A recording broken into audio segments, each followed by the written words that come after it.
এই মুহূৰ্তত ৰাজ্যৰ লগতে কেন্দ্ৰ চৰকাৰৰ কৰ্মচাৰীসকলৰ বাবে জনা বিচাৰিছো গুৰুত্বপূৰ্ণ খবৰ। পুনৰ আহিছে চৰকাৰী কৰ্মচাৰীসকলৰ বাবে ডাঙৰ খবৰ। এইবাৰ প্ৰৱৰ্তন হ'ব নতুন শ্ৰম আইন। কিয়ে নতুন শ্ৰম আইন? এই শ্ৰম আইনৰ অধীনত সপ্তাহত 3 দিন ছুটি লাভ কৰিব, কিন্তু কমিব দৰমহা আৰু নতুন বাজেটত কেন্দ্ৰই ঘোষণা কৰিব পাৰে এই শ্ৰম বিধি। সবিশেষ খবৰৰ বাবে ভিডিঅ'টো প্ৰথমৰ পৰা শেষলৈকে চাই থাকিব। কেন্দ্ৰীয় বিত্তমন্ত্ৰী নিৰ্মলা সীতাৰমণে অহা বছৰ 1 ফেব্ৰুৱাৰীত বাজেট দাখিল কৰিব।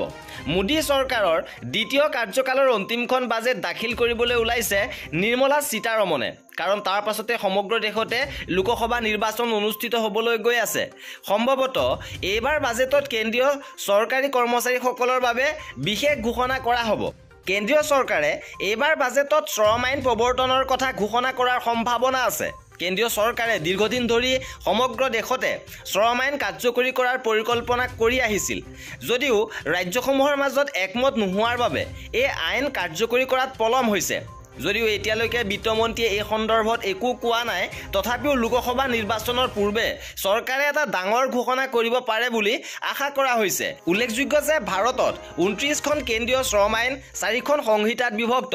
এই সংহিতাত 4খন শ্ৰমিক সংহিতা যথা মজুৰি, সামাজিক সুৰক্ষা, ঔদ্যোগিক সম্পৰ্ক আৰু বৃত্তিগত সুৰক্ষা আৰু স্বাস্থ্য আৰু কৰ্মৰ অৱস্থা ইত্যাদি সন্নিৱিষ্ট কৰা হৈছে। এতিয়ালৈকে 23খন ৰাজ্যই এই আইনখনৰ খচৰা প্ৰস্তুত কৰিছে। কেন্দ্ৰৰ উপৰিও ৰাজ্য চৰকাৰসমূহেও এই নিয়মসমূহ কাৰ্যকৰী কৰাৰ সম্ভাৱনা আছে। ইপিনে শ্ৰম আইনৰ নিয়ম অনুসৰি কোম্পানীসমূহে কামৰ সময় 12 ঘণ্টালৈ বৃদ্ধি কৰাৰ অধিকাৰ থাকিব। অৱশ্যে তাৰ বিনিময়ত কৰ্মচাৰীসকলে অতিৰিক্ত এদিনৰ ছুটি লাভ কৰিব। তেনে ক্ষেত্ৰত কৰ্মচাৰীসকলে সপ্তাহত এদিন বা 2 দিনৰ পৰিৱৰ্তে একেৰাহে 3 দিনৰ ছুটি পাব। তদুপৰি নতুন নিয়ম অনুসৰি মূল দৰমহাৰ বেচিক পে'ৰ 50% বা তাতকৈ অধিক হ'ব লাগে, আৰু ইয়াৰ ফলত অধিকাংশ কৰ্মচাৰীৰ দৰমহাৰ গাঁথনিও সলনি হ'ব।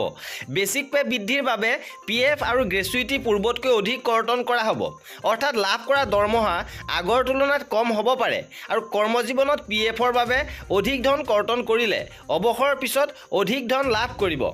এতিয়া বিত্তমন্ত্ৰী নিৰ্মলা সীতাৰমণে বাজেটত কি ঘোষণা কৰে সেয়া হ'ব লক্ষণীয়, আৰু এনেধৰণৰ খা খবৰৰ বাবে চেনেলটো ছাবস্ক্ৰাইব কৰি ৰাখিব।